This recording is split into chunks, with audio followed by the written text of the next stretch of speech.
All right, welcome everyone to the third class on our modality series. Tonight's class, as you see the title, is the mutable modality. Before we get started with our class information, first of all, our housekeeping slides. Thank you very much. I'll try and go through these smoothly and efficiently. Of course, at the Evolutionary Astrology Network, everyone can study with us, from being a listener to our free weekly audio podcasts to one of our sections in our Astro Library to become a registered student and pursuing certification of homework with us. Here is the slide on the Astro Library at EAN. This is a compilation into 3 different sections of all of the lectures, workshops, etc. that we've done over the last dozen years or so with myself, Kim Marie, and other practitioners of evolutionary astrology. It includes the, what did we do, 3 conferences or 4 conferences? I think it includes the 4 conferences that we've done to date, as well as various workshops. And you can subscribe for 1 month, 6 months, 12 months, or you can get a monthly recurring. And you can do this for the individual sections or all 3 sections of the Astro Library. Here is our multimedia course. It is in 3 different segments. You can see them on your screen there, and you can see the course materials that are included in these segments. Segments 1 and 2 include Facebook groups. They include Jeffrey Wolf Green transcripts, archives to over 250 hours of audio files, which now with our webinar classes is soon approaching 300 hours. And of course, segments 1 and 2 include free monthly webinar classes. And right now, we have all 3 segments on sale. You can receive a discount of $50 upon checkout.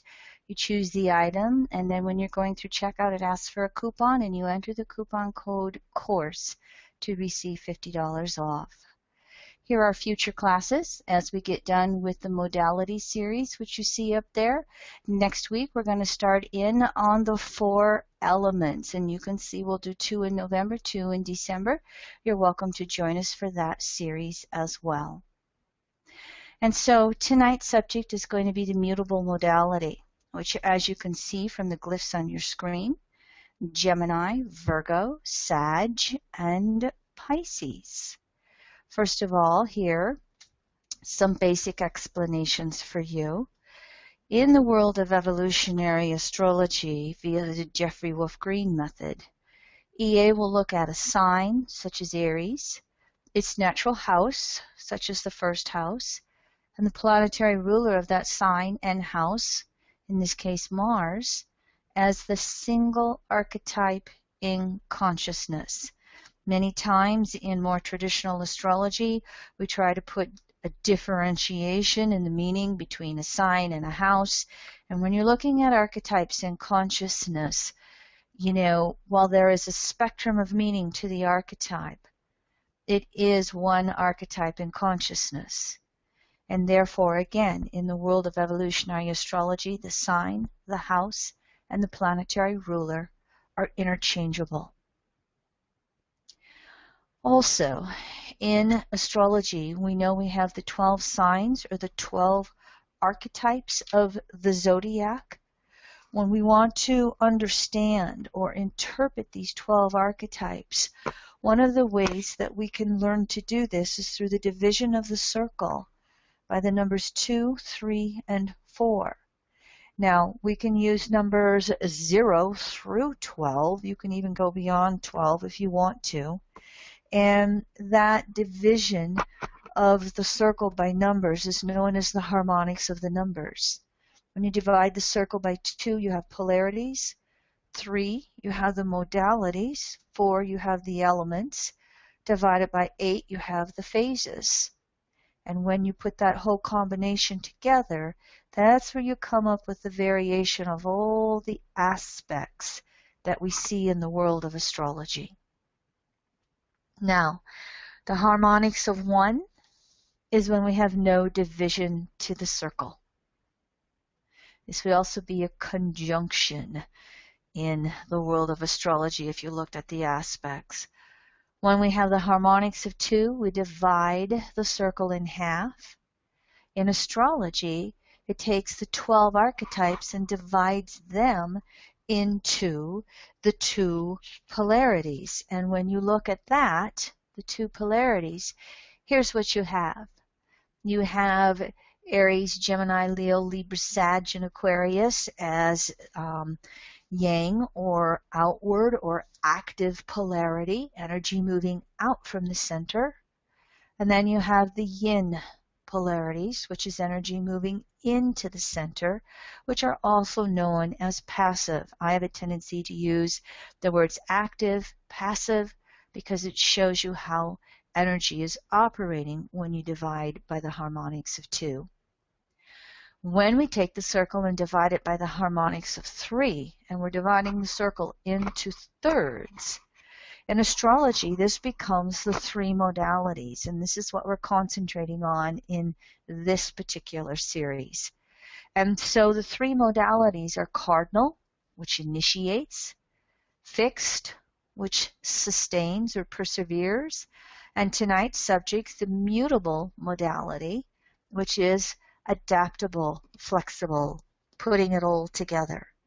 More on that when we go into the details of it, but before that, we can also divide the circle into the harmonics of 4. And this is where we divide it into quarters. And when astrology divides the 12 archetypes by the 4, we get the 4 elements. And so this is where we come up with the elements of fire, which is spirit, earth, earth, which is physical, air, which is mental, and water, which is emotional. And here is another slide for you to show you that and how the 4 elements. Again, we'll go into more detail on this in our element series.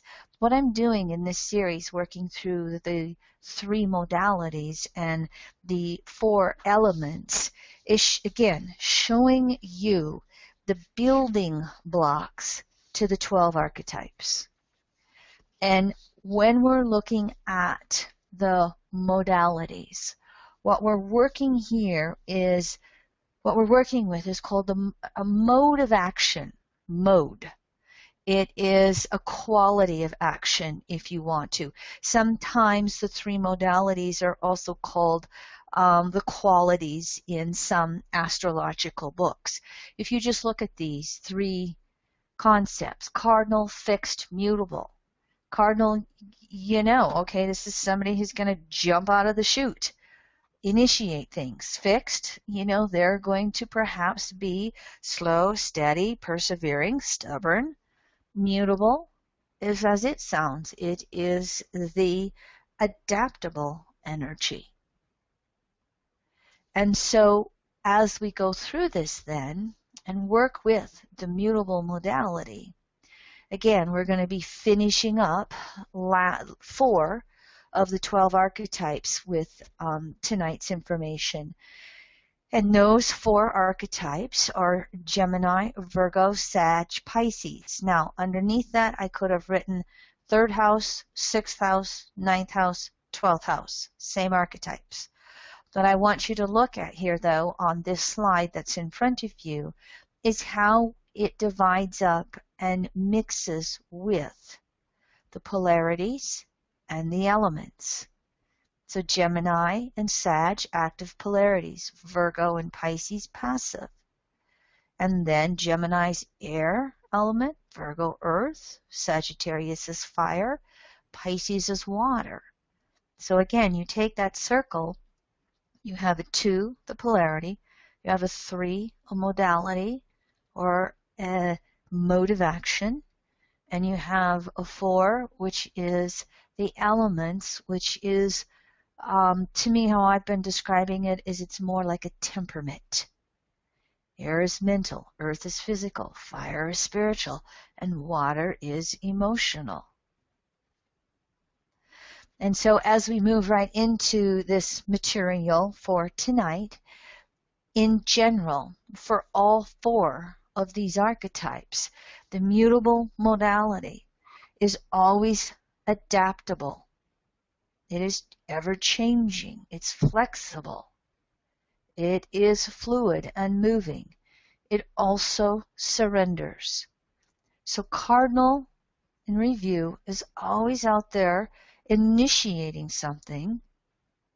And then once it initiates, fixed comes along and sustains it. And then when we have run its course with the fixed modality, mutable follows through and brings the change. And so one of the qualities about the mutable modality is the ability to let go of what no longer works, what can no longer be sustained. So that mutable modality is always able to change with the immediacy of the circumstances or the immediacy of the moment. Now this can become distorted because the mutable energy can be so flexible, so adaptable that they never take a stand. They never say, okay, enough changing. I have been flexible here, but this is the end of the line for me. And so just like cardinal energy has to start anew and initiate, sooner or later the mutable modality comes to the conclusion and holds it. This is enough. So mutable also, to some degree, carries that cardinal and fixed modalities that came before it, and it synthesizes those two modalities. What we've initiated, what we've tried to create, mutable puts it all together. So mutable helps the fixed modality change, and then when the mutable gives away, it helps the cardinal modality with its next initiation or new beginnings. So, in essence, the mutable modality, open-minded, open-ended actions.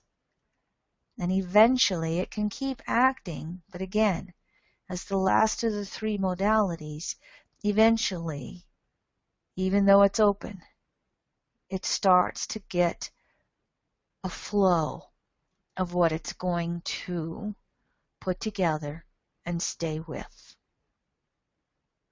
So for me, when we look at the harmonics of the three modalities, cardinal, fixed, mutable, they're pretty easy to understand in a generic perspective.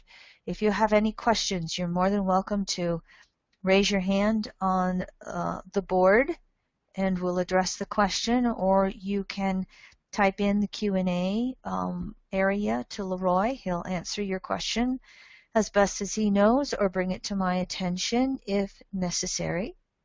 And so I'm going to just move right into the first of the four mutable modalities, which is Gemini.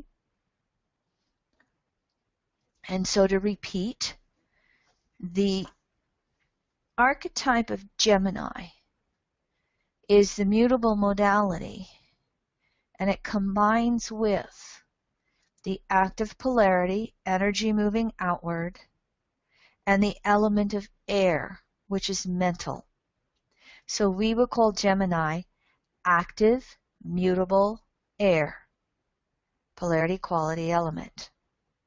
So when you look at those three harmonics then, does it start to make sense for you how Gemini, third house, ruler Mercury, this is what we would call the outer side of Mercury with Gemini, by the way.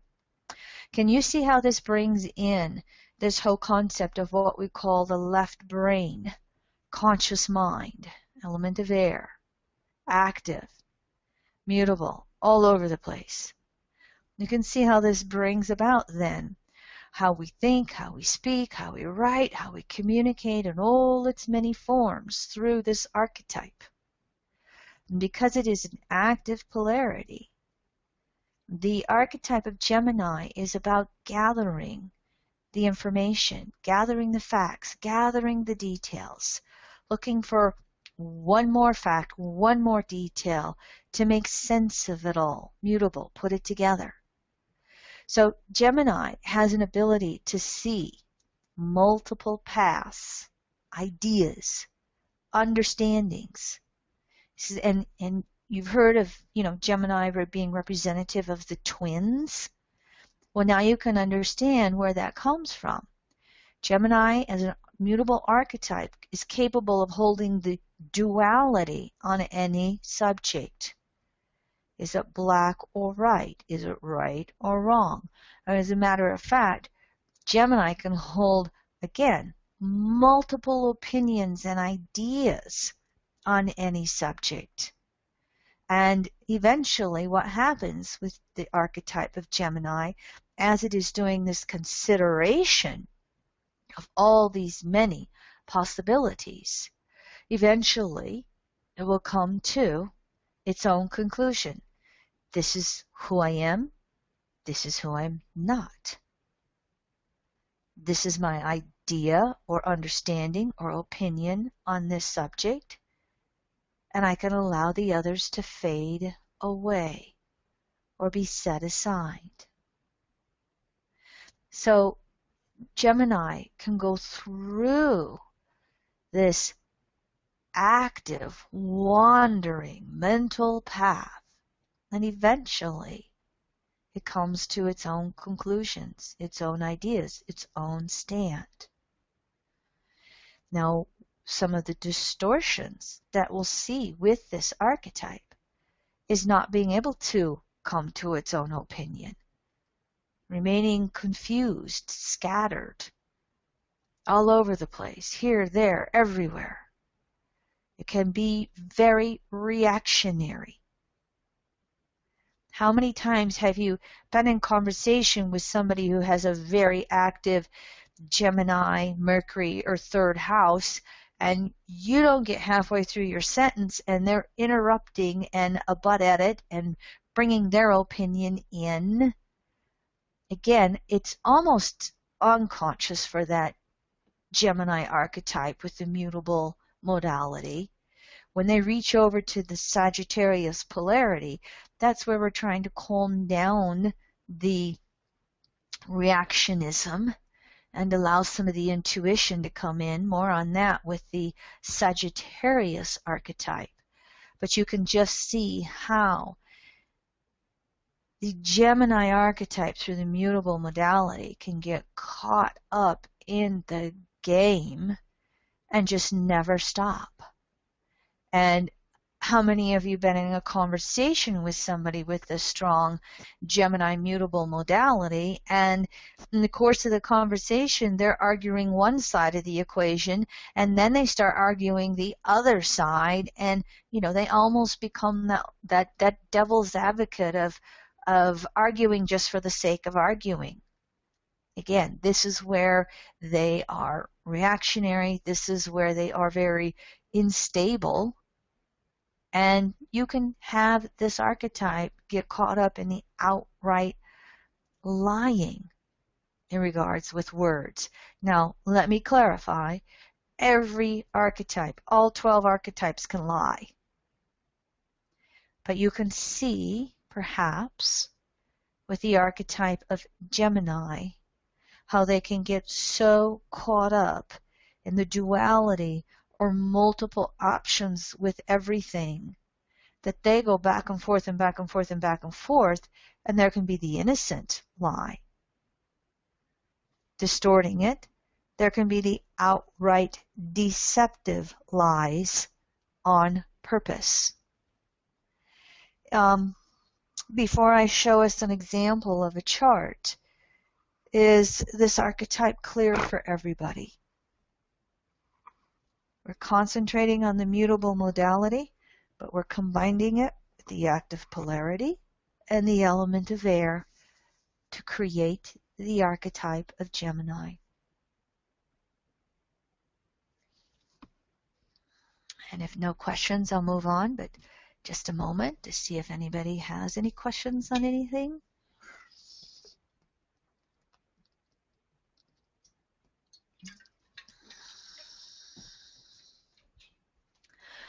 All right, and so here's my example. Again, I have chosen to look at the entertainment industry through this class series because most of us perhaps are familiar with a lot of the major actors and musicians in the world. Many of us might be familiar with Jim Carrey, comedian, very well known for his acting as a comedian, although he has done a few drama serious roles as well. And what we're looking at here, 1, 2, 3, 4, 5 planets and the south node of the moon, the ego from the past, all in the third house. And while we've got a couple of Capricorn, we also have another air element in here, which is the sign of Aquarius. So we've got a double air element blend by the third house and the Aquarius archetype working here. But you can just see half of the planets in the third house with the mutable modality. Any of you who've ever seen him in any of his interviews, he can go from one character to the next in the blink of an eye, 3 characters or more in one sentence. You can see how he brings in all of the facial expressions. He brings in all the over-the-top energy. If he's being interviewed, somebody says something and he can immediately react, follow through on what they're suggesting, and just come through all over the place with it, anything. I mean, he can probably out-talk many, many other people when you're looking at these mutable archetypes in his chart. Now, it just so happened, and this might be 2 of those, 3 of those Capricorn planets, and perhaps the fact that there's a 10th house Pluto here as well. His father wanted to be a musician but didn't do very well. He has 3 older siblings, Jim Carrey does, and his father lost his job. And so Jim Carrey never finished high school. He quit school at the age of 15. He's a Canadian, although he's become American citizen as well. Duality, Canadian-American, dual citizenship.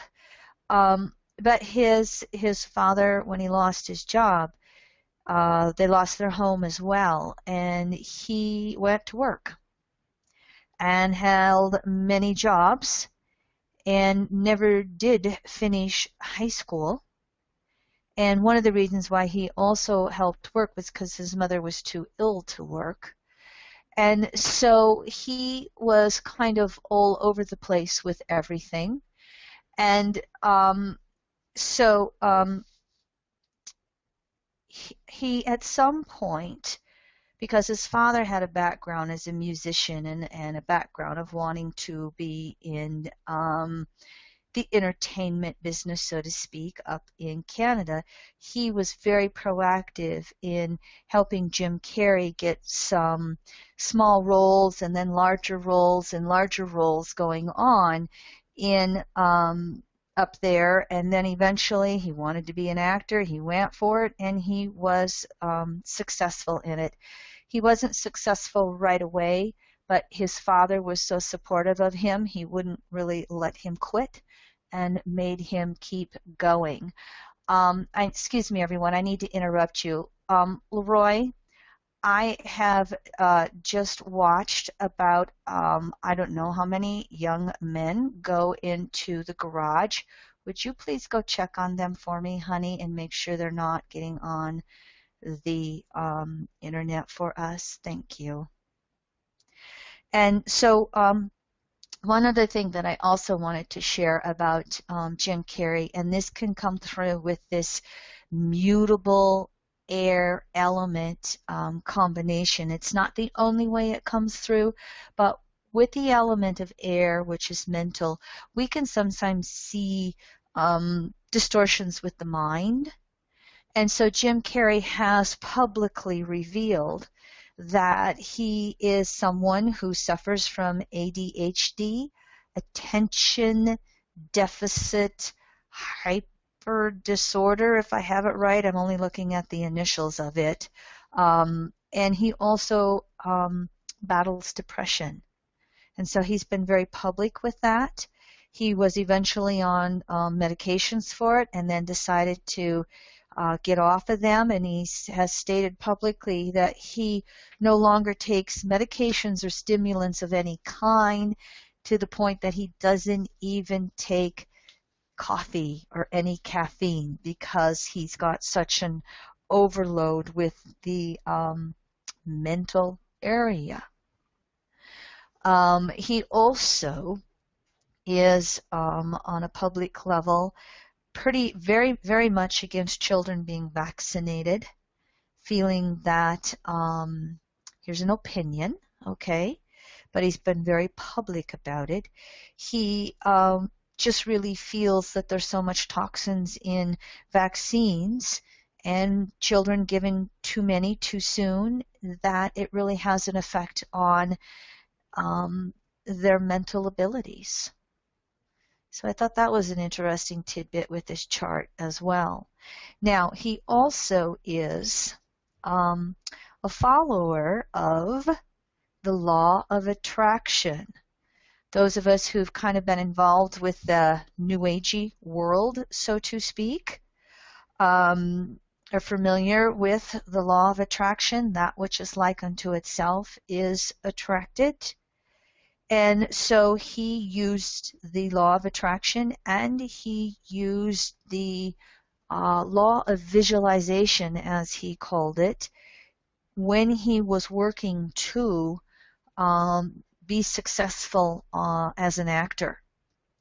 And he stated that he visualized a $10 million check in his mind's eye for acting services rendered. He actually made a fake check, put it in his pocket, carried it around with him, and 7 years later, he got the real thing. It was for the movie Dumb and Dumber, if any of you remember that movie, which, by the way, I guess there's a Dumb and Dumber 2 coming out. I don't know if Jim Carrey's in it or not.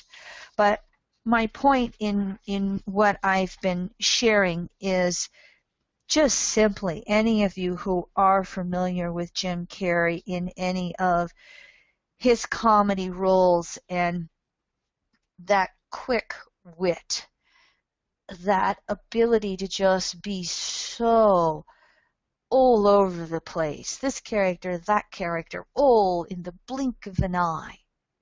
That's that archetype of Gemini third house and all of its mutable adaptability all over the place. I mean, well, I can remember, I don't know, who knows when or where, but, I can remember, just seeing him on TV, being interviewed, and I I got a Capricorn rising. I got too much seriousness in me.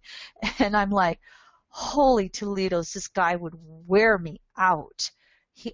When would we ever have, a serious conversation? That can be one of the things with this mutable modality that we have going on.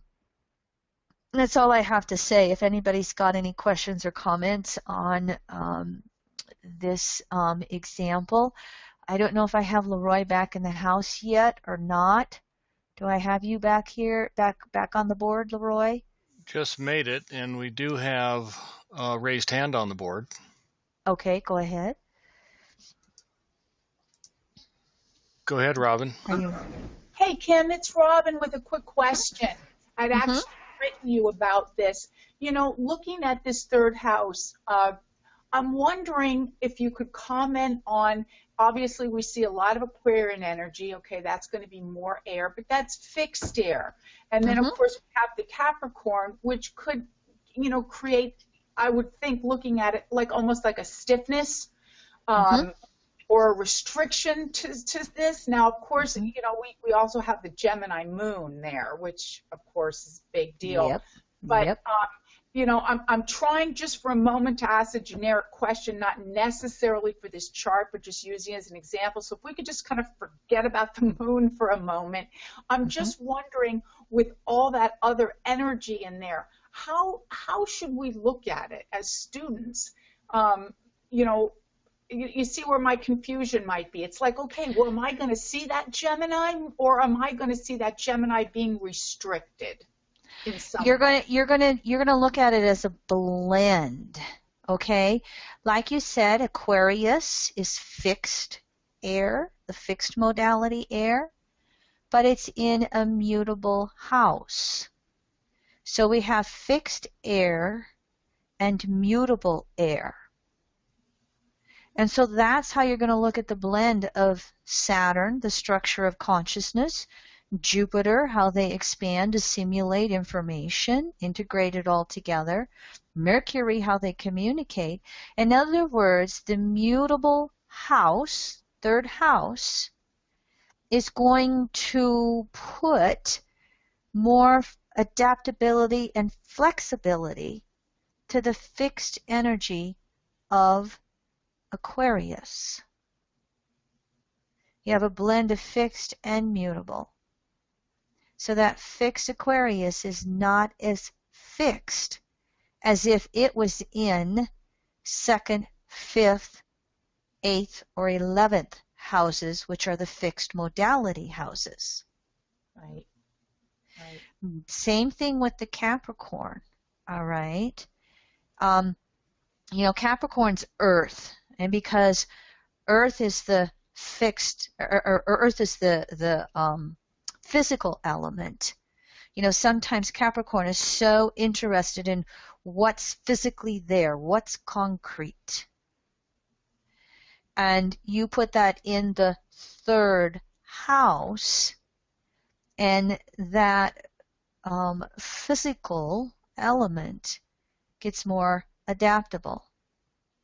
The same thing if you look at Capricorn as the cardinal modality, meaning it's passive polarity, cardinal modality.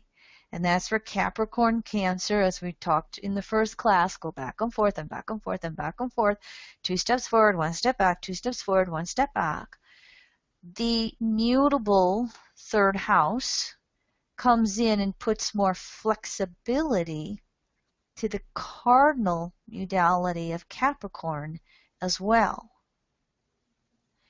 And so it would make that Venus and Sun a little more initiating cardinal. Versus versus look at the Mars. The Mars is in Capricorn, cardinal modality, but it's in a fixed modality house. Right. So that makes that more sustaining. Mars isn't as flexible as Venus and the Sun is. Right.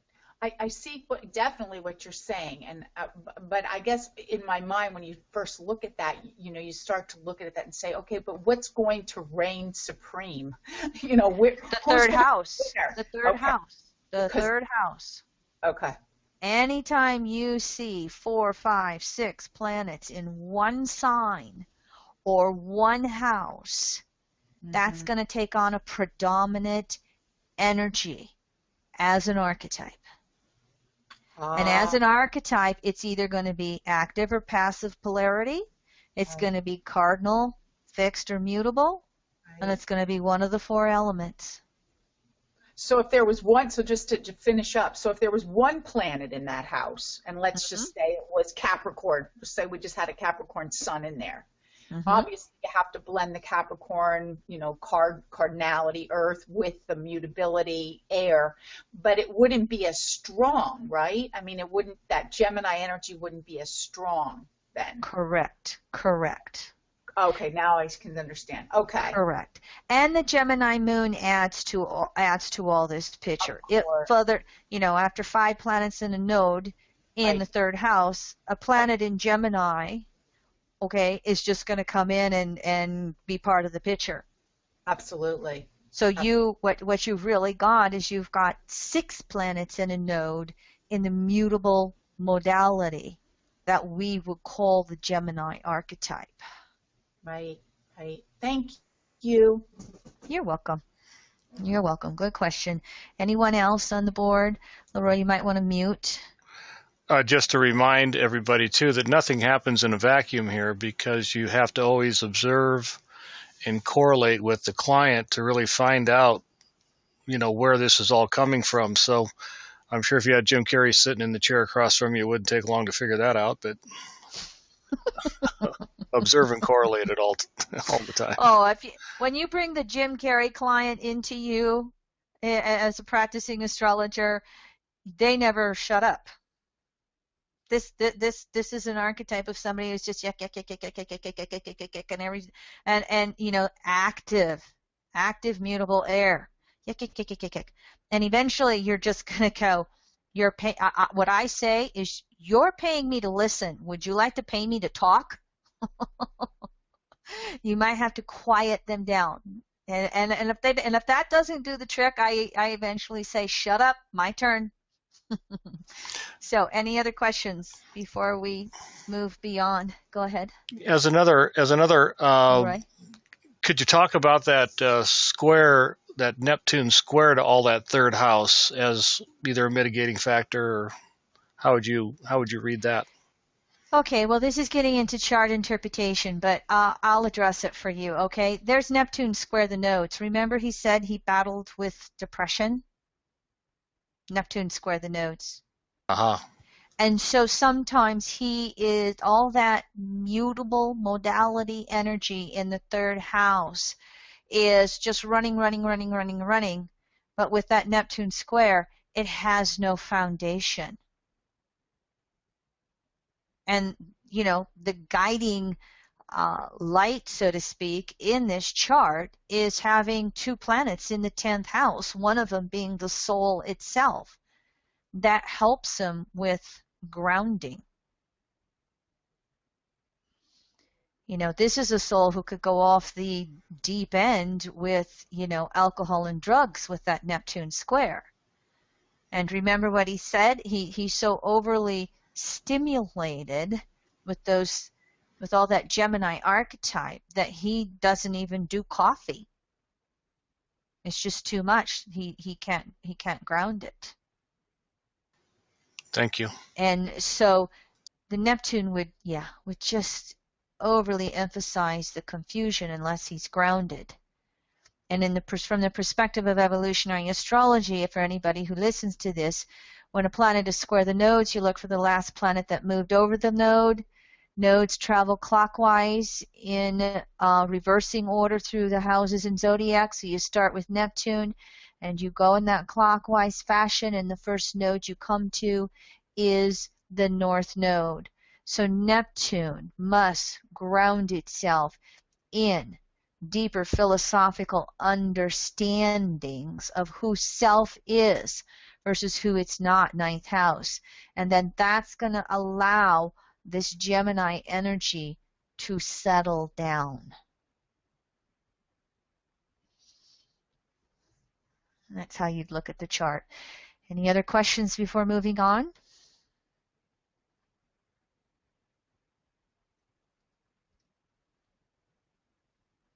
Okay, silence. Let's move on to the Virgo archetype. Now, at this point in astrology, Mercury has rulership of 2 archetypes of the zodiac. And in this case, with Virgo, what we move into is the passive polarity. So this is how we call Virgo the inner side of Mercury. And remember, Gemini was the active polarity, so that's why Gemini is the outer side of Mercury. Virgo passive polarity, the inner side of Mercury. Passive polarity is energy moving back to the center. And of course, the earth element is physical. So we have passive, mutable earth here with the archetype of Virgo. So when we look at that inward energy then, this is where Virgo words come in: analyze, examine, evaluate, adapt, reason. Virgo is an archetype where the mutable energy is turned inward upon self.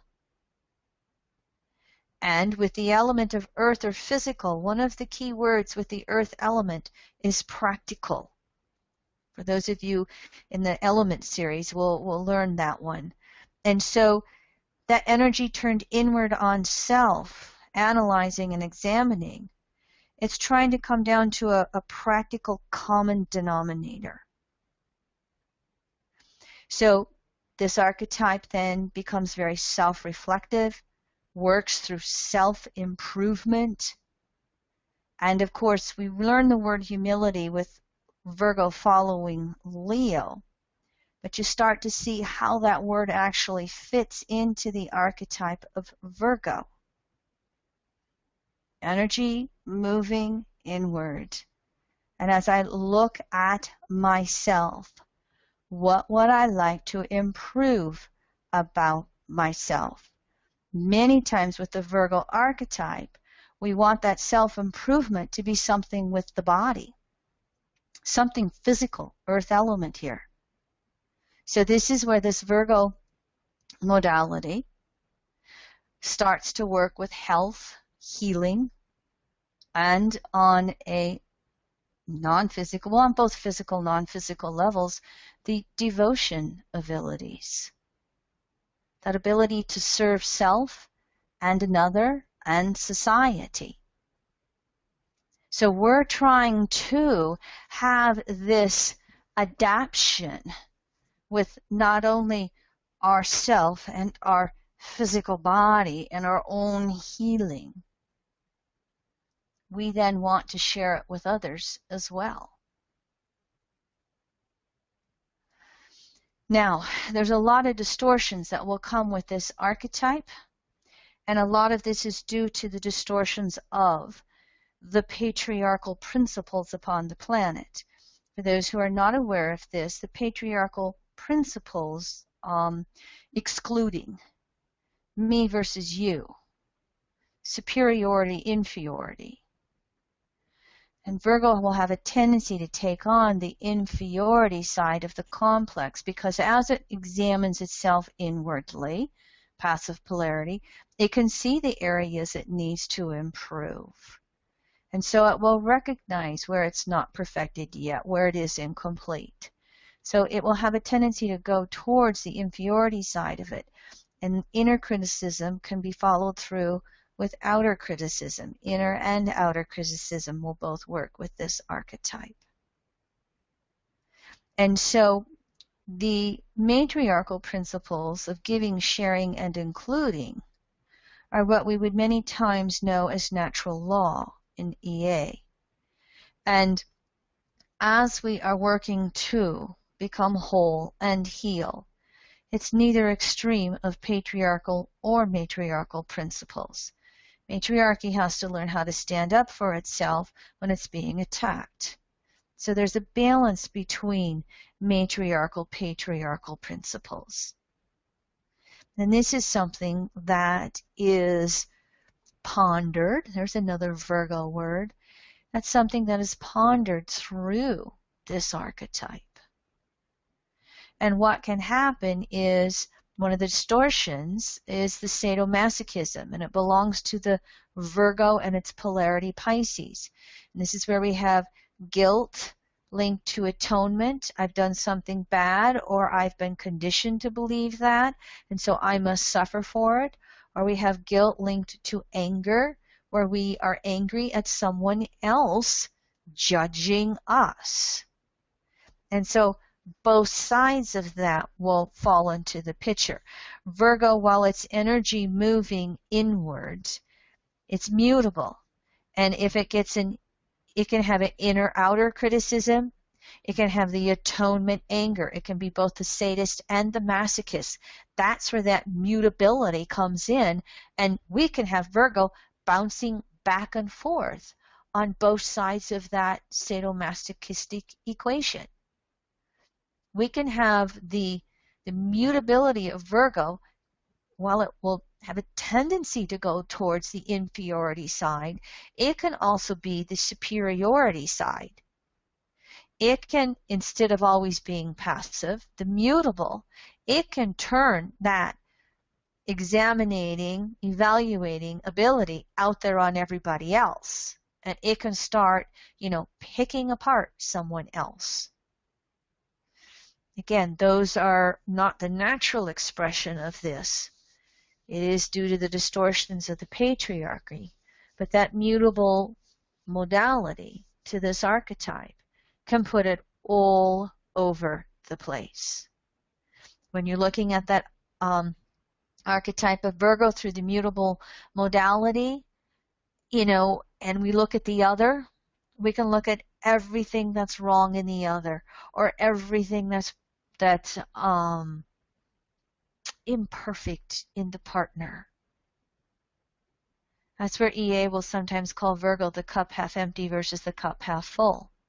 Are we going to, use all that adaptable energy to look at what's wrong? Or are we going to use it to look at what's right?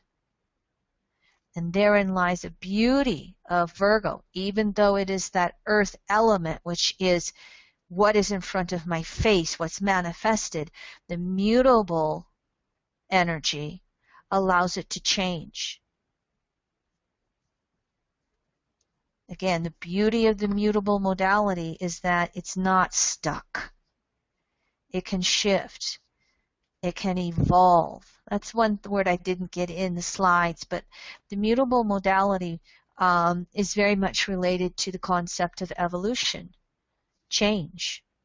Changing with the environment, changing with the situation, changing with the relationship. That's a good concept for that one.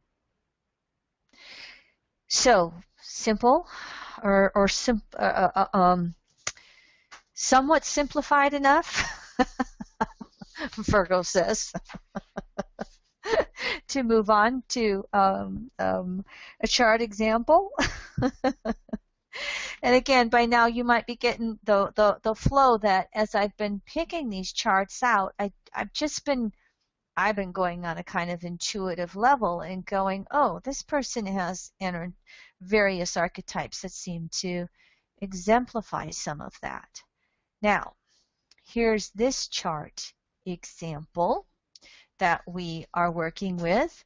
And believe it or not, I have a Pluto still in that third house, but we've got a Virgo here. And I have got Pluto South Node conjunction in Virgo. We have a Sun-Mercury conjunction. Many times we're going to have that Sun-Mercury conjunction because Mercury only gets 29 degrees away from the Sun. And we have a Earth sign intercepted in the 6th house. We might look at that. But when I was looking, I had a hard time finding a chart with the Virgo archetype. How's this for the Virgo archetype? When I was prepping for the 12 archetypes via the modalities and just going through and looking at charts and jotting down names, I was able to get all of them figured out fairly easily, except for Virgo. I could not decide on a Virgo chart.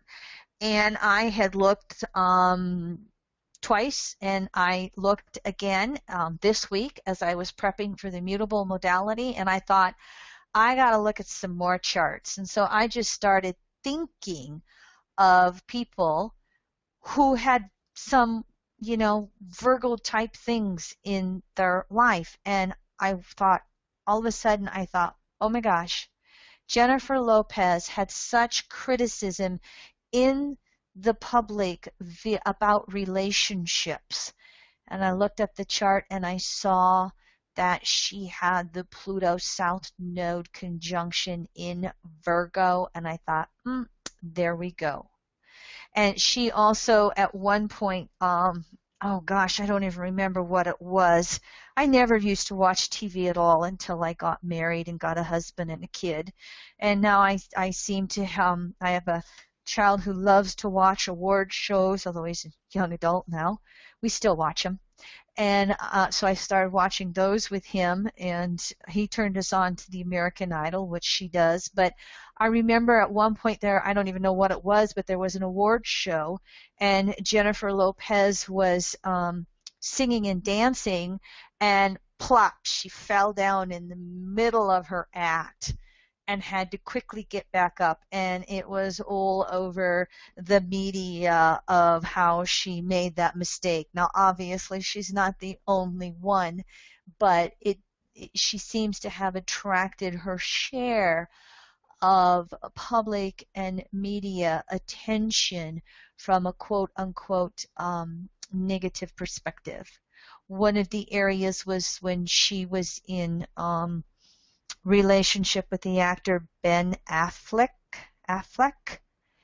Um, they were the first couple where they started combining the female and male names into one word, and so her and Ben became Benifer.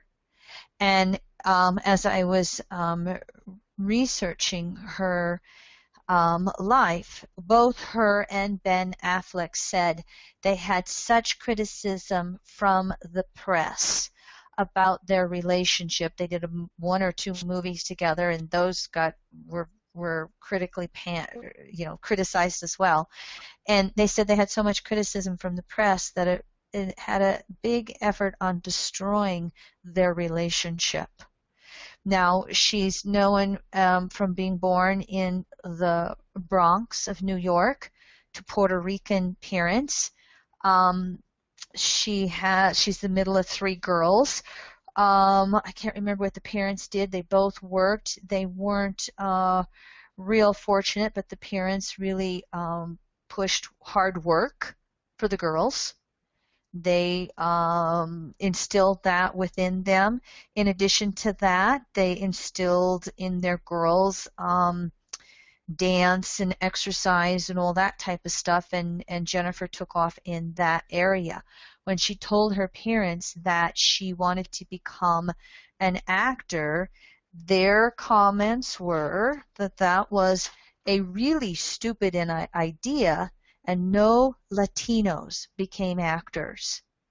She since has broken through and become probably one of the most highest paid Latino actors there are. She has become a role model for Hispanics in that area.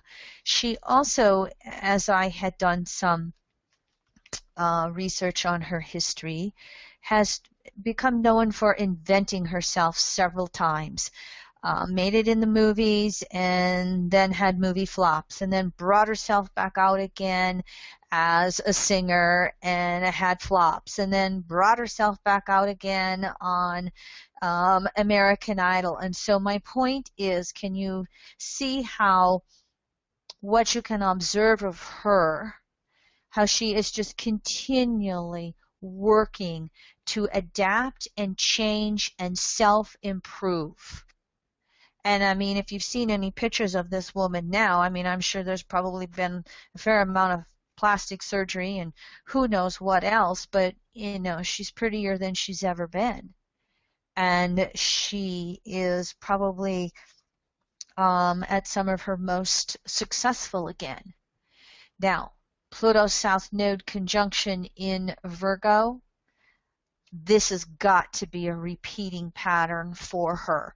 That Leo rising, that Mercury Sun conjunction in early Leo there right on the ascendant, such a self-identification, with me, Mercury, and how she perceives herself. She probably doesn't ever give herself much of a break. And so again, that Pluto South Node conjunction in Virgo, never good enough. Always self-improving. Always wanting to, again, our son turned us on to American Idol, and Leroy and I, seem to have continued to watch it over the years. And, she's made small little comments, and I've not had the chart before this week. She's made small little comments about how I can only eat a bite out of the cookie. If somebody brings treats onto American Idol, she can't have it.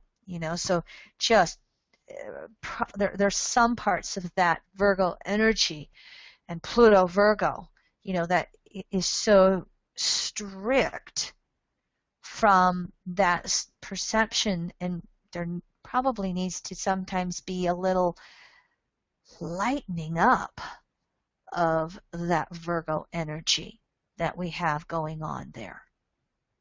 Now, the fact that Pluto is in the third house, the Gemini archetype that we just spoke about, we have a double emphasis of the Gemini and the Virgo there. But for those of you that follow evolutionary astrology, when you have the south node of a moon conjunct Pluto, it's one of three possible conditions. There is a relive, things that were completed in the past lives that will be re-experienced. There is the fruition condition, where there was so much effort made in the past of this life, past lives, that it's come to fruition. The most common condition is a mixture of the two, relive, fruition. I'd say, to me, I see both. I see her ability to make it as big as she has as the fruition aspect. But the public criticisms around relationships, she has actually been, she's only been married 3 times, 4 significant relationships if you include Ben Affleck. She had a very early marriage, and she has had to continually go to court with the first marriage from the first ex from very early on to keep him from writing the tell-all and just bringing things out about her. She was still married to her second husband when she got involved with Ben Affleck. And then, of course, she had so much press about having such bad luck, let's call it, in relationships. And the husband of her 2 twin children is the singer Mark Anthony, and he had courted her a long time, over and over again and again, as she went through the various relationships. And I think that Virgo energy was so wounded when she got off of all the publicity of the breakup with Ben Affleck that she finally heard or listened or considered the possibility with Mark Anthony. And I think they were married like 7-8 years together.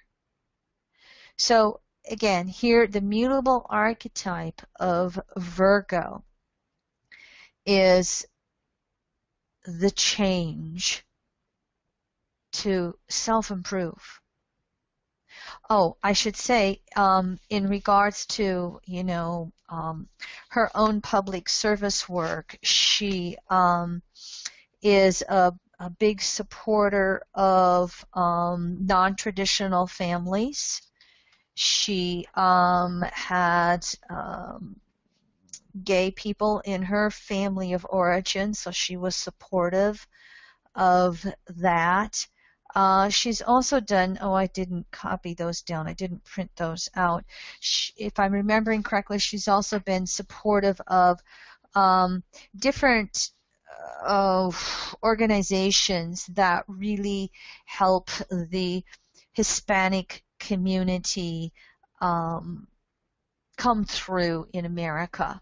So she's gotten behind several of those causes and helped with those. So anything that I didn't catch here that anybody wants me to speak to? There's other things going on in the chart. Obviously, Venus square the nodes is having an effect on the whole relationship self-reliance issue. She's got a grand trine in fire signs, and that's that lively, spirited energy that helps that Pluto South Node in Virgo pick itself up and keep going as well. She's known to be saying that you've got to keep growing, you've got to keep changing, especially in high-profile entertainment world to keep yourself relevant. Excuse me, she sure seems to have done that. Anybody else? Comments or questions?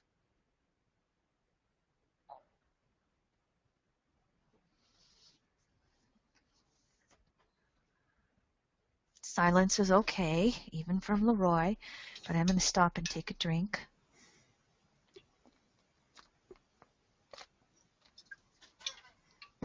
Thank you for Yes. allowing. Oh, she scared me. Ridiculous. I just wanted to let you know that you are clear on this board. Yes. Okay. All right. Got a loud water bottle. So move on to the next archetype here. And we're working with now the archetype of Sagittarius. And so as you can see with the harmonics of 2, the polarities, we're going back to active, energy moving out from the center. And this modality is combined with the element of fire, which is spirit. So we have active, mutable fire, active, mutable spirit. I mean, when you just look at these 12 archetypes through polarity, modality, element, I guess over the years, it's just kind of like, well, that explains a lot. And you think of those Sagittarian people or heavy ninth house and Jupiter, and, they just seem to be larger than life, active, always out there, mutable, going everywhere, and spirit. They're that life force, so to speak. Jeffrey Green would always call the fire element a sense of destiny. And so you can see how this kind of fits in with this archetype. And so with Sag, we come up with this ability to conceptualize the larger picture of anything. We put together beliefs. We put together the cosmology of the world, the philosophy of the world.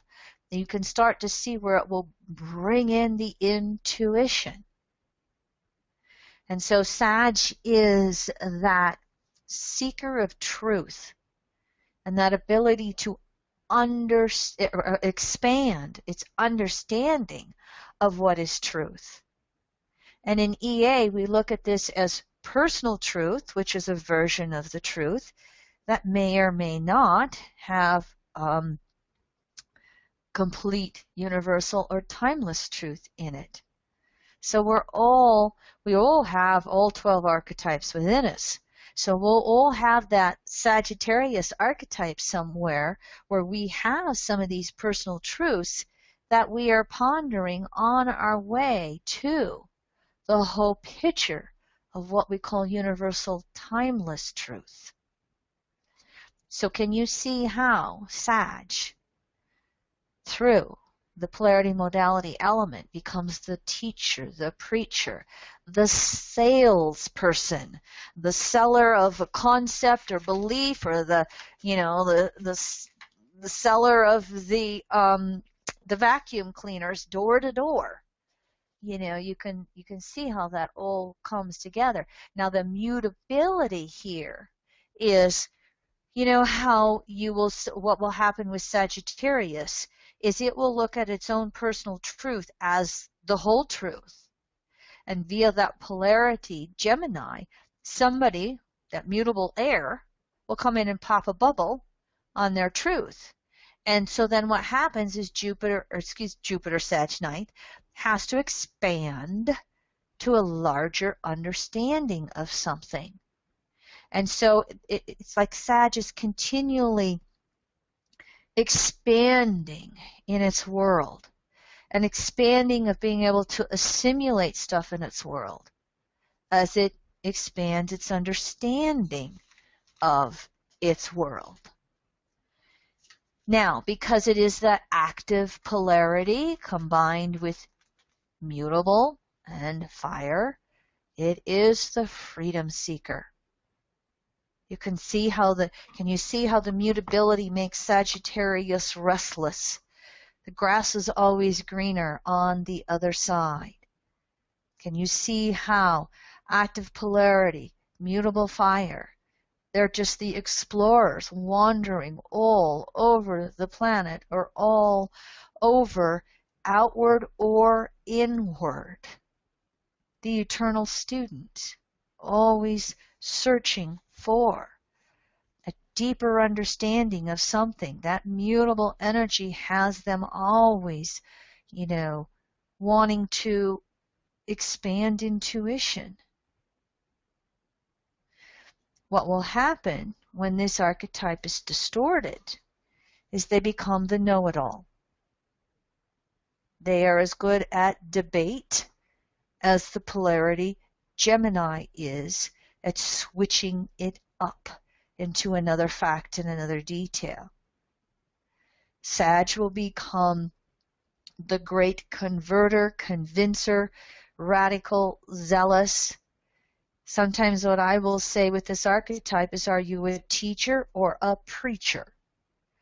Preacher can sometimes be trying to convert and convince. A teacher can sometimes share or show by example. Now, both the words teacher, preacher can be distorted or naturally expressed, but I think that you kind of get my point of what I'm saying here. This is an archetype that is putting the big picture together, whatever that picture is. The whole world that we're trying to understand, or just your small little familial unit. Why does my family act this way? What are the dynamics within my family? How do I understand this familial unit that I'm a part of? How do I make sense of it? That's the Sag, actively pondering to understand. And so, if this makes sense for you, the chart that I chose for this one is going to be one that will also be familiar to all of us. Sir Paul McCartney, the Beatles. And again, I looked at that chart, and here we are. One of the things that I did find about my examples for the mutable modality is that there was a lot of mutability that would start showing up in all these charts, be it Gemini, Sag, Neptune, which are the planets of the mutable modality, and 3rd, 6th, 9th, 12th houses. And as we look at Paul McCartney's chart, you see that there are 3 planets up in the 9th house. You see that he has a Sun-Jupiter conjunction, and you can have some bleed through with that into the 9th house via 4 planets in Gemini. And so when you think of Paul McCartney, he's a great artist. I started looking and researching for him, and I was amazed at the number of instruments that he could play. But what made me choose him I'm just running through charts. I ran through dozens of charts and just looked briefly at them. But Leroy has 3 siblings, and all 3 of those siblings this month, yes. That's a family situation that's a little twerky for me because I didn't know about this until it was all over and done with or till it was all planned. But 3 of Leroy's 4 siblings decided to go to a Paul McCartney concert in Dallas. They went this month. They got there, and it just so happened that 2 days before Paul was playing, Ringo Starr was having his own concert, and it was not coordinated. They got to see both of them in their own concerts. But Leroy's older brother idolizes Paul McCartney. If he has a god, it's Paul McCartney. He has every single Beatles album. He knows every single Beatles song. We have a Beatles tribute band in our town, and we go to see them with Leroy's brother and wife. And I got to thinking about that, and I'm like, Paul McCartney is just so inspiring to so many people. And here he is in his early 70s, and he still has a voice. That was the other thing that the siblings said. He put on a 3-hour concert nonstop, over 3 dozen songs. Now that is that Sagittarian expansiveness that can go on and on and on. And it is the whole inspiration of that. Now, it so happens that Paul McCartney is a self-taught musician, and he can play almost a dozen instruments. And he did get some early, I think his mother, if I'm remembering correctly, his father was a trumpet player and a pianist in a band. And so he encouraged Paul to take piano lessons. But Paul didn't like piano lessons. He preferred to play by ear. And at one point, some musicologist, I don't know if you guys know who this is, I don't, Ian MacDonald, said that Paul, he produces technically finished work almost entirely by instinct. Sag word. His harmonic judgment based mainly on perfect pitch and an acute pair of ears, a natural melodist, a creator of tunes capable of existing apart from their harmony. And so I just thought that was kind of that 9th house energy there. And yes, you can definitely see the Gemini. But the thing about 9th house Sag Jupiter, what I didn't mention in my work here, conceptualizing that larger picture, it's that intuition, it's that right brain, it's that instinct, it's that doing it without knowing how you put it together. That's that energy of the modality coming through the fire element. And that's what McCartney has done as a musician, as a singer, as an artist, as a composer, songwriter. His song Yesterday, remember the Beatles song Yesterday? It is the most copyrighted song in history. Over 2,000 artists have covered his song. And so that's that Sag energy that's just larger than life and so inspiring. On a more personal level, he's been married 3 times, and I don't know if it was the first wife or not, but remember his wife Linda McCartney Foods? Him and his wife were vegetarians for most of their 30-year marriage, and he continues to promote vegetarianism. He continues to promote non-GMO foods, genetically modified organisms, I think, or whatever it is. So he's got several charities that he has been involved with. And back in the late 2000s, he asked the Dalai Lama why he was not a vegetarian. They corresponded via letters. And apparently the Dalai Lama wrote back and said, "My doctors tell me that I must eat meat." And Paul McCartney wrote back again saying, I don't think that's right. I think you could get your protein somewhere else. And apparently the Dalai Lama took that into consideration and has become more vegetarian, if not an outright vegetarian. And so here's Paul McCartney challenging him, this ninth house archetype. Here's the Dalai Lama on one hand saying, hey guys, don't harm sentient beings. And oh, by the way, I'm eating steak tonight. So again, there's that Sag archetype with that larger conceptualization of challenging truth and searching for a larger truth. Paul McCartney, by the way, is very, very big into Maharaji Majneesh yoga and meditation. And he's also learned the basics of transcendental meditation and supports that, teaching that to youth.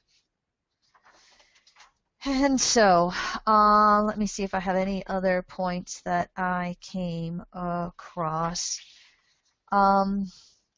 Regardless of what's been written about the Beatles and their relationships, according to Sir Paul, he has been able to remain on good terms with all members, and including Lennon. And, they had the stuff that went back and forth and in the media. But from Paul's perspective and Yoko Ono's perspective, him and John remained friends. And he's remained friends with all of his Beatle partners. Any comments, questions? Let me see what else I need to look for. I'm just really focusing in on the archetype. Go ahead, Leroy. Well, just relevant to the mutable modality, of course, you've got Virgo Pisces nodes and Neptune Virgo on the ascendant, are obvious ways of moving forward, not being denied, being changeable, adaptable. He's certainly reinvented himself many times along the way. Oh, he's and yet stayed true to his own. I think he's went through 4 or 5 bands over the time, and he's still, I don't know who he performs with now, but remember when he was with Wings. And so yes, you're seeing a lot of the mutable archetype here. So with that mutable, it's on a generic level, it's someone who just keeps changing, growing, and reinventing themselves. Jennifer Lopez, the Virgo example, is doing it from a more gotta be perfect and look absolutely perfect with my body and dancing and singing and all of that stuff, and especially with her mistakes, Virgo, and criticisms. Sir Paul is doing it from a much more almost laid back way, more relaxed way. Perhaps that's why he's been so youthful. Sometimes that Sag archetype, the, again, that mutable fire, it can be very youthful. It lets go of some of that small stuff that the Gemini Virgo modality might not necessarily let go of, and goes to that larger picture, which, allows perhaps for a more calmness, we might say, more centeredness perhaps. But yes, he has definitely evolved and mutated himself again and again and again over his 70 years. Anybody else? Comments or questions?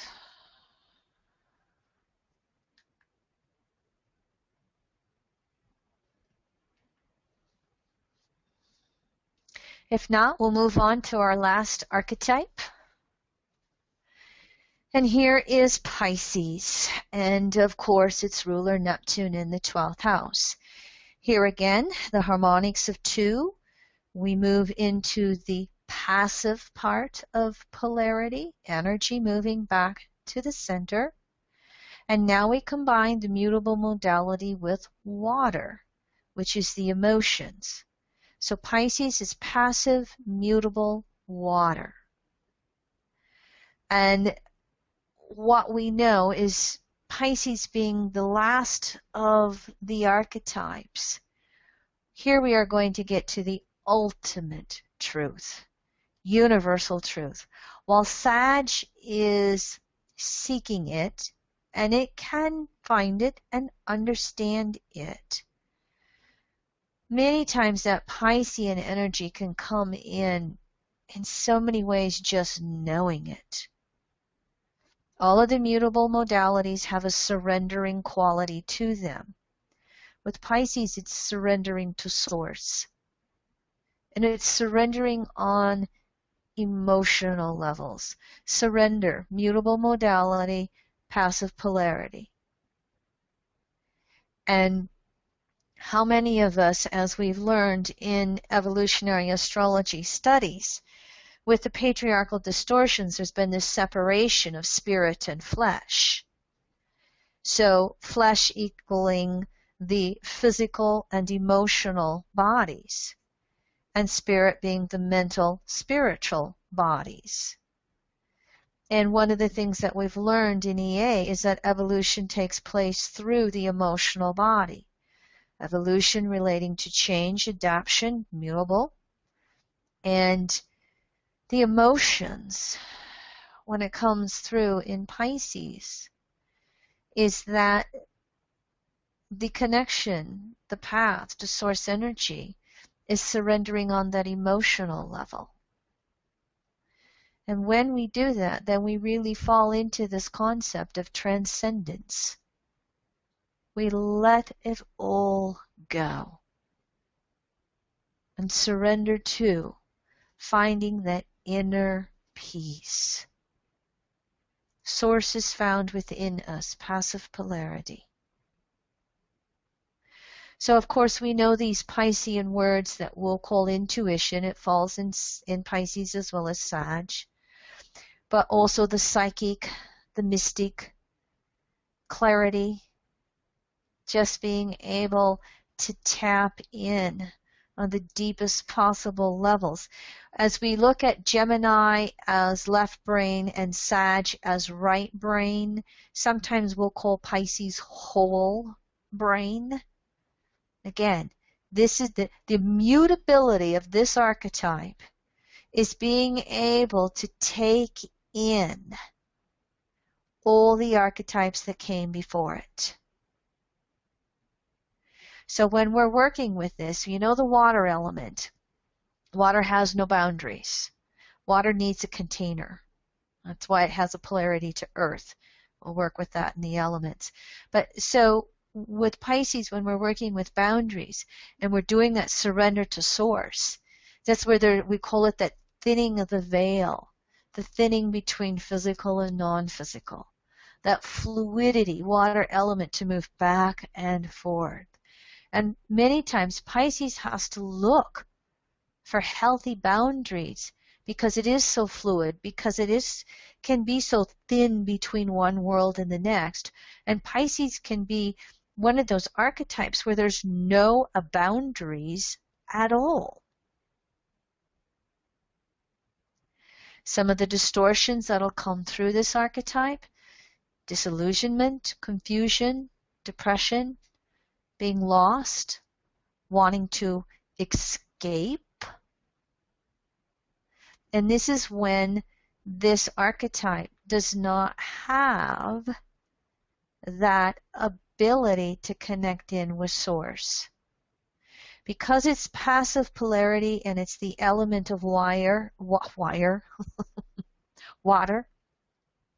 the mutable modality through the archetype of Pisces has to make the effort to adapt and change in the ways that make sense to it. If it doesn't adapt and change through its senses, water, then that's when there is the confusion, the depression. That's when it gets lost. And so this archetype has to always surrender to that connection with the source. I will, my will, divine will. And if it doesn't, it loses connection to source. Now, what we'll describe many times in EA with this Pisces 12th house Neptune archetype is when we go through those cycles of confusion, there's something that we must let go of. There's something about the desired nature. There's something about our world. There's something about life that's no longer serving us. And we must surrender and release that and replace it with a reconnect to source energy. And when that happens, then we move over into a cycle of clarity again. And so Pisces will cycle back and forth. Cycles of confusion and clarity, confusion and clarity.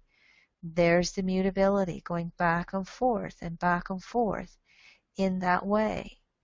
Another way of saying it is accepting no substitutes for God Goddess. And when we accept a substitute for God Goddess, it's going to be dissolved, mutable. And we're going to be left in that void, mutable, until we surrender to source. What would you have me know? What would you have me do? What would you have me be? Mutable. Now, with this archetype, we still have, again, Virgo, Pisces, all the distortions of sadomasochism that we talked about before. Guilt linked to atonement or suffering, and either it's a natural guilt and we must atone, or coming through eons of patriarchal principles, it's conditioned guilt. And we have to use the Virgo polarity to discern whether or not there's an atonement there, or we have to shift, mutable, our understandings of this need to suffer through conditioned guilt. We also will find the guilt linked to anger in the Pisces archetype as well. And many times the Piscean anger is deep. It's unconscious. We're not aware of it. It's not always that way. One of the things that I would hear Patricia Walsh say in the deep memory processing world with the Pisces 12th house Neptune archetype is rage collapse, rage collapse. We get rageful at an injustice or a persecution or having our power taken away from us. We rage and then we collapse.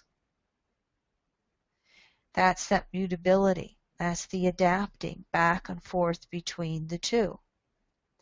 The rage serves to tell us that something's not healthy. And the collapse will also serve to tell us many times something's not healthy. Because when that mutable modality through the archetype of Pisces finds inner peace, finds the connection to source energy, then what happens is the calm waters. The mutability comes to peace. It is healthy boundaries. It's not any extremes on any level. It knows how to be in this world yet not of this world. It knows that it is really a spiritual being having a human experience. There's the inner peace from the deepest understandings possible. So the waters are calm here versus being stirred up. Making sense for everybody and being able to understand this archetype. The mutableness and the adaptability in this archetype is going deeper, deeper, deeper. Or transcending beyond it all, above it all, seeing it, walking the human path, yet realizing we're more. All right, our final example, I had to include this one. Joan Quigley. I had a different example for this archetype. I actually had Oprah Winfrey, and I don't know why I chose her chart a long time ago, but she was what was in my notes. And when Joan died, and ESAR, if you know that organization, they shared her obituary that was in the New York Times. And of course, I had to read that. I remember back in the late 80s when Ronald Reagan, President Reagan's chief of staff, published his book and outed Nancy Reagan on her astrologer, and everybody found out it was Joan Quigley. I remember when that was in the news, and I was just tickled pink. It was in 1989, the book was published. That's when it was outed. That was right around that time that Shirley MacLaine published Out on a Limb and did her movie about that. So it was right after the harmonic convergence in 1987, so there was a lot of excitement about all the new agey stuff. And I should look up and see where the outer planets were. I'll look that up for you before class is over and just give you where Uranus, Neptune, and Pluto were during that time period. But as you can see here, we are dealing with two mutable archetypes, Mercury and Jupiter in Pisces in this 7th house. And she has Neptune in its own house, the 12th house here. And so I was like, yeah, I can see that. The secret astrologer. The astrologer behind the scenes here. And you can also see the archetype of the Virgo rising as well. You can see Saturn's in Sag. You got Venus in the 9th house. You see that there's a lot of mutable archetypes here. So background for those of you who may not have seen her obit is, well, she was born in Missouri. Her parents were fairly wealthy, and they ended up moving to the San Francisco Bay Area. And so she was a socialite, well-educated, Vassar education. And her parents used to drive. There were, I think, 3 girls in the family. Anyway, the parents had a penthouse apartment in the high-end NOB area of San Francisco, the San Francisco Bay Area. Girls went to private schools, the Quigley girls. They were chauffeured to parties in Rolls Royces, regularly mentioned in society columns. The thing about Joan is that she never married. Her father, I don't remember exactly when she discovered astrology. Oh, she had a degree in art history. Her mother had an interest in astrology. And when she discovered it via her mother, she started studying with someone, a soothsayer. How's that for the New York Times? A soothsayer named Jerome Pearson. No idea who that is. Her father disapproved of it. So she started studying all of her charts in secret. Again, passive polarity. Pisces doesn't like to be exposed, and water needs a container. So that's how that Pisces can sometimes be associated with the secretivism or that behind the scenes and that mutable energy, because it's not running out there like cardinal. It's not stubborn like fixed. Mutable can just adapt. It can be so, mutable energy can be very comfortable behind the scenes. So she studied astrology in secret.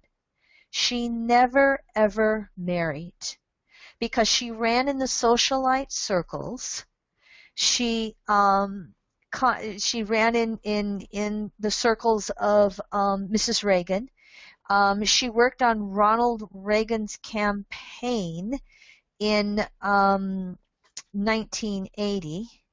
And as she got closer and closer to Nancy, she chose the time for Ronald Reagan's inauguration.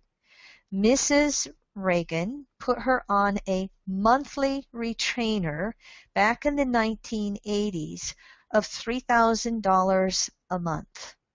Of course, when she was outed by Donald Reagan, no relation to President Reagan, when she was outed, the Reagans denied having anything to do with her. And so when Donald Reagan put out his book, My Turn, The Memoirs of Nancy Reagan, that's when he outed her, okay? When Joan put out her book, the title of her book was What Does Joan Say? I don't know if any of you remember that in popular astrology. What does Joan say? Apparently, that was the question that President Reagan was always asking his wife. And of course, I don't know if you remember, there was an assassination attempt on Ronald Reagan. And Nancy Reagan asked Joan Quigley, would you have been able to tell that? And she says, yes, if I was looking at it from that direction, I would. So I don't know how many clients she had. Joan Quigley just did high-end clients. That can sometimes be that Piscean energy up there in that fantasy world. But anyway, what I picked up on was the Piscean archetype in Joan Quigley and the Virgo archetype, that Virgo rising and that Mercury Jupiter, that combination of left brain, right brain, and then put it in Pisces. That's all she ever did was Ronald Reagan's chart. She looked at it constantly. Inside, outside, upside down, all kinds of ways. And everything that they did was governed by Joan looking at the stars. Here's some comments that I don't know how many of you remember Molly Ivins. She was a columnist for the New York Times. I remember reading her and her writings. Here's a quote for her about Joan Quigley. There the poor woman was, sitting in San Francisco with full accountability for world peace, and none of us even knew her name. There's the Pisces archetype for you. Now, it's so remember Ronald Reagan always going around saying the evil axis about Russia.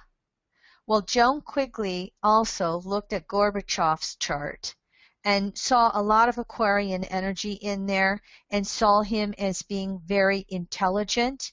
And so Joan Quigley, what would I say? Persuaded or attempted to really get Mrs. Reagan to have President Reagan back off from his evil empire and really make an effort with Gorbachev. And of course, you know what happened in 1989. That's when the Berlin Wall came down. Oh, I remember 1989. It was a Saturn-Neptune conjunction, and I think it was in Capricorn. They have a 33-year cycle. Yes, sirree. Saturn-Neptune conjunction. In 1989, Uranus was in Capricorn. Neptune was in Capricorn, getting ready for their 1993 conjunction. And of course, why didn't I remember this? Pluto was in Scorpio. And so that's when all Pluto and Scorpio revealing secrets, and everybody's writing their book, my book, when she was outed by Donald Reagan, the chief of staff. So anyway, when I read that obit and then looked at her chart, I was going, oh God, do I see the Virgo ascendant with all, can you imagine her poring over the charts and all the detail and the aspects?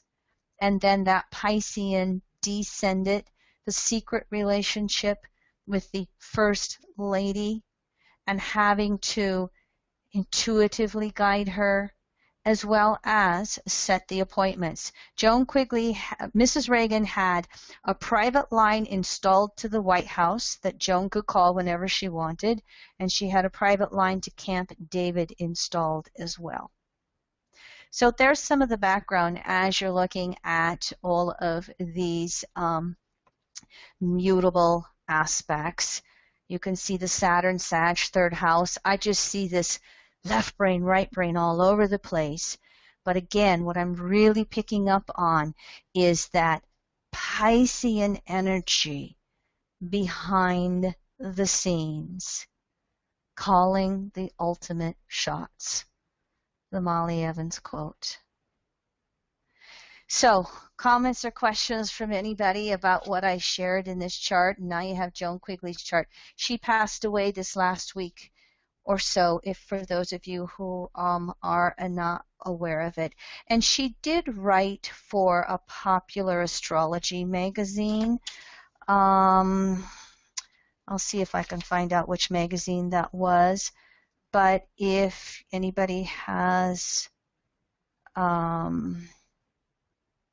questions or comments, I'd be happy to answer them for you.